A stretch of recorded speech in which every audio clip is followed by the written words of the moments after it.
Hello, we're going to learn the remaining strings in our natural scale today. I'm going to put the scale up here, and I just hand wrote it out because I thought it would be easier to see than printing it on my computer software.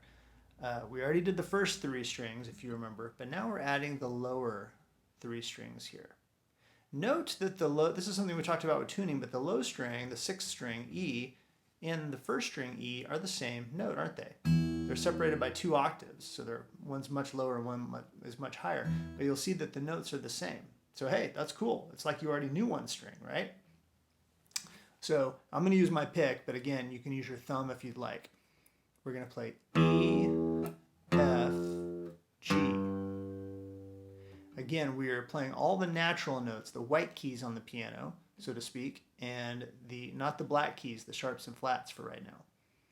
As you can tell on the guitar, we don't really differentiate between black and white keys, but those are the ones we're skipping for now. Like if this is an F, we'll go over this more later, but this would be an F sharp or a G flat, either way you want to think about it.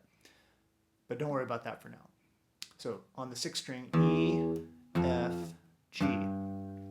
Then you can see on the fifth string, we've added A, B, C, and then on the fourth string, D, E, F. So we're going to try the entire natural scale. I'm going to play it for you all the way from the bottom to the top and then in reverse back down. Remember that this scale isn't really the normal scale you probably learned when you took piano lessons or whatever. It's not. It actually is a major scale. It's a C major scale, which is all natural notes, but we are not starting on C. We're starting on E, so it may sound a little wonky to your ear at first, and that's okay. This is just a great warm-up. Also remember that we're going to use, if there's a note on the first fret, first finger. If there's a note on the second fret, second finger. If there's a note on the third fret, third finger.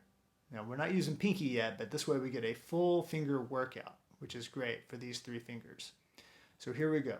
You can just listen or you can play along if you'd like. We're going to play the natural scale from the bottom to the top. Ready, play.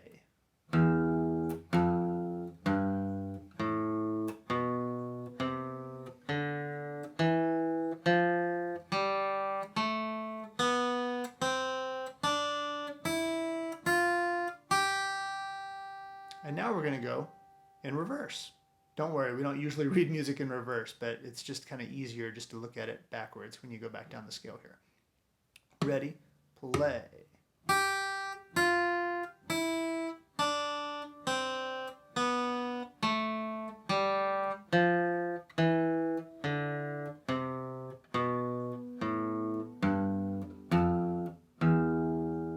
All right, so this is a fantastic finger warm-up using all your first 3 fingers up and down the guitar and then using your pick or your fingers up and down. Now I would encourage you to do it both ways. Okay, try to get used to your pick and maybe using your thumb or some mix of these fingers as you go up and down the scale.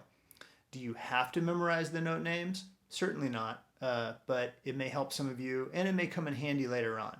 So again, when we come up here, we won't focus on it quite as much, but back here in what we call first position, where your first finger is on the first fret, I do like students to be somewhat familiar with their notes, just as a musical foundation, and it may come in handy. But again, not essential. What is essential is to use your different fingers and to just become acquainted with using just the foundational issues of the guitar, changing pitch, using your different fingers, all those things we've talked about. So good luck on the natural scale up and down. Play it every time you pick up your guitar and your fingers will just start to get used to it so quickly.